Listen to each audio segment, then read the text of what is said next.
The most dangerous thing in the world isn't a ghost you don't recognize. It isn't a shadow in a graveyard or a stranger in a dark alley. The thing that should truly keep you awake at night is the sound of the person you love most in the world. Calling your name from a room you know for a fact is empty. We find comfort in the familiar. We find safety in the specific rhythms of our partners, our parents, and our friends. We know the way they walk, the weight of their knock, and the exact inflection they use when they call us honey. But what happens when the familiar is no longer a sanctuary? What happens when those intimate details, the very things that prove we are loved, are harvested, studied, and played back to us by something that has no heart of its own? Tonight, we are looking at two cases that bridge the gap between the benign and the predatory. One takes place in the mechanical heart of an industrial space, where a soul seems to have lingered out of habit. The other takes place in the suffocating silence of a southern swamp, where a family realized they were being watched by something that didn't want to play. They realized they were being hunted by an echo. To understand the first case, you have to understand the specific heavy atmosphere of a bowling alley after hours. If you've ever been the last one to leave, you know the sound. It's not a true silence. It's a graveyard of kinetic energy. The waxed wooden lanes stretch out like long, dark mirrors under the dim service lights. There's the smell of floor polish, stale ozone from the machines, and that faint, lingering scent of industrial grease. In the back, behind the curtain walls, lies the mechanical room, a narrow, cramped labyrinth of steel and belts. This is where the pin setters live. These machines are monsters of engineering, weighing 1,200 pounds, constantly cycling, sweeping, and resetting. It is a high-energy environment, a place of repetitive motion and intense electromagnetic fields. For one employee, this wasn't just a workplace, it was a place of a very specific, verified haunting.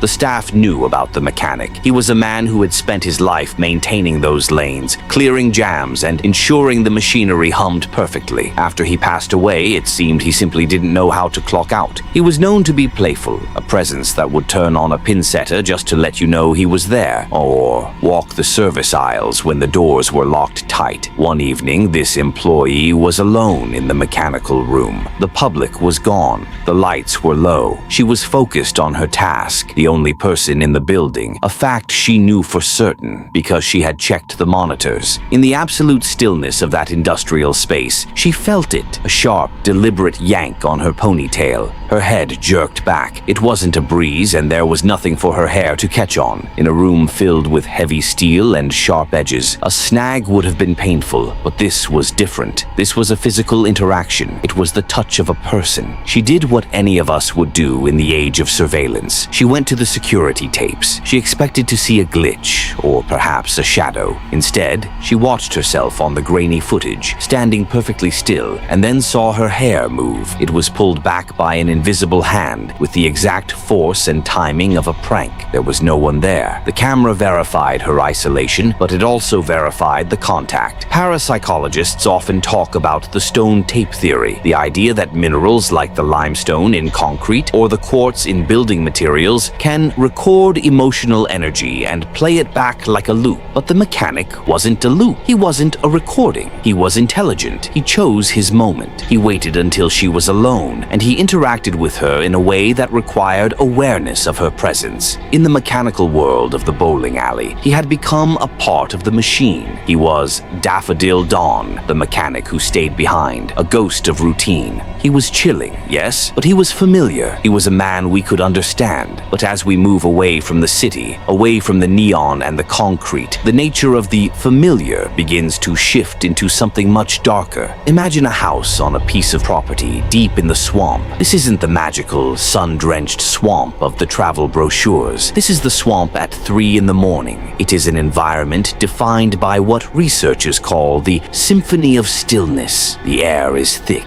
humid, and heavy with the scent of damp earth and rotting vegetation. The background noise is a wall of sound, frogs, crickets, and cicadas, that creates a sensory mask. It's so constant that your brain stops hearing it, until suddenly the sound drops out, and the silence that remains feels like a physical weight against your eardrums. In this isolated house, a husband was in a dead sleep. This is the kind of sleep where your subconscious is still on guard, tuned to the specific sounds of your home. You know the creak of the floorboards, the hum of the refrigerator, and most importantly, you know the way your spouse moves through the house. You know her knocking handwriting. Everyone has one. A specific rhythm, a certain number of raps, a unique force. He was jolted awake by that exact knock. Knock, knock, knock, knock. It was on the front door. It was his wife's knock. And then a voice came through the wood. It was clear. It was intimate. It was perfectly her. "Honey," the voice called out with the exact inflection she used every day. It wasn't a scream. It wasn't a ghostly moan. It was a domestic inquiry. It was an invitation to open the door. From his position in bed, he could see the front porch through the window. The moon was bright, casting long skeletal shadows of Spanish moss across the deck. He looked at the porch. It was empty. There were no hiding spots. No neighbors lived for miles. There was no one there. He looked down at the pillow next to him. His wife was right there, fast asleep. She hadn't moved. She hadn't made a sound. This is the moment where the familiar becomes a weapon. In folklore, there is a concept called the Vardøger, a spirit predecessor that arrives at a location before the actual person does. It carries their scent, their footsteps, and their voice. It is often seen as a benign anomaly, a glitch in time. But what happened in that swamp house felt less like a glitch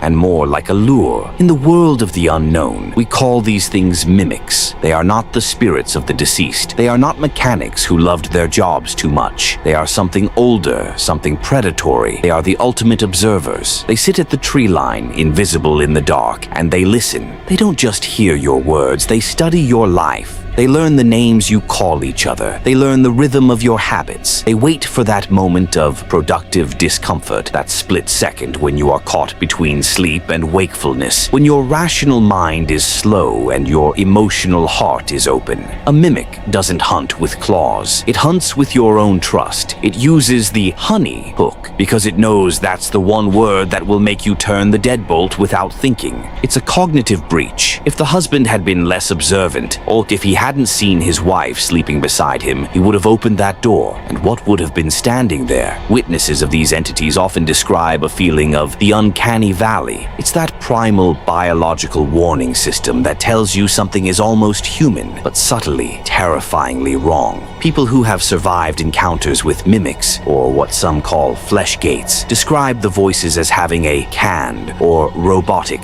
quality, like a recording played through a speaker that isn't quite high fidelity. There is no warmth in the sound. It is a one-to-one replica of the frequency, but it lacks the soul. In the swamp, the mimic is a master of the hunt. It uses the natural acoustics of the water and the trees to reflect its voice, making it impossible to pin down where the sound is actually coming from. It exploits the isolation. In a city, a voice calling honey is lost in the noise of 1,000 other lives. But in the swamp, that voice is a laser beam aimed directly at your heart. We have to ask ourselves why these entities do this. Is it a form of deceptive luring, an attempt to get an invitation into the home? Traditional folklore is very clear. A spirit or a demon cannot enter your sanctuary unless you open the door. By using the voice of a loved one, the entity isn't just asking you to open a piece of wood. It's asking you to lower your spiritual defenses. Think back to the bowling alley. The mechanic's yank on the ponytail was a physical contact, but it felt like a greeting. It was kinetic, validated by technology, and ultimately harmless. It was a remnant of a human life, but the voice in the swamp, that was an impersonation. It was a theft. The mechanic stayed because he belonged there. The mimic came because you were there. There is a chilling theory that our voices aren't just sounds. They are data points. In our modern world, we worry about artificial intelligence stealing our likeness, but these stories suggest that something in the woods has been doing that for centuries. The Nishi Dak of Bengal, the Tunda of Colombia, the Hachishaku-sama of Japan. These are all names for the same predator. They all share the same tactic. They use the voice of the mother, the spouse, or the child to lead the victim into the dark. The realization we have to face is that we are being studied. When you are sitting on your porch at night, or when you are walking alone in a quiet building, pay attention to the silence. If you feel that vacuum sensation, that sudden, unnatural drop in ambient noise, it might not be a trick of the ears. It might be that the environment is being prepared for a performance. The husband in the swamp property did the one thing that saves people in these stories. He looked for the source. He didn't just answer the call. He checked the porch and he checked the bed. He verified reality before he engaged with the anomaly. We live in a world where we are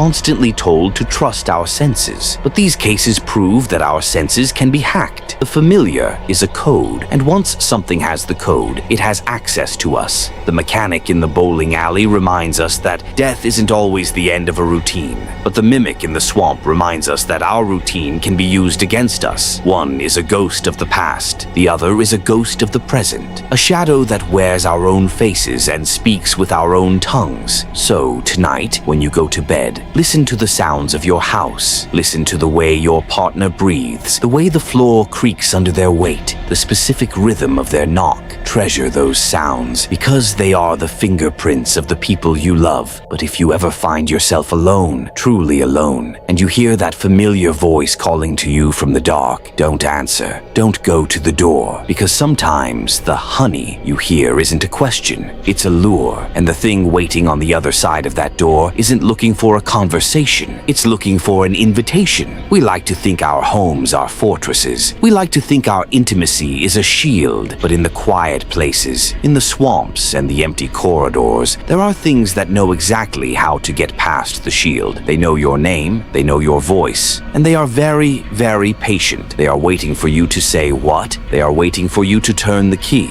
and they are waiting for you to realize too late that the person you thought was standing on the porch has been sleeping right next to you the whole time. Sweet dreams. And remember, if you hear them calling twice, that's tradition. But if you hear them calling once, in that perfect hollow tone, keep the door locked. The familiar isn't always your friend. Sometimes it's just the mask that the dark wears when it wants to come inside.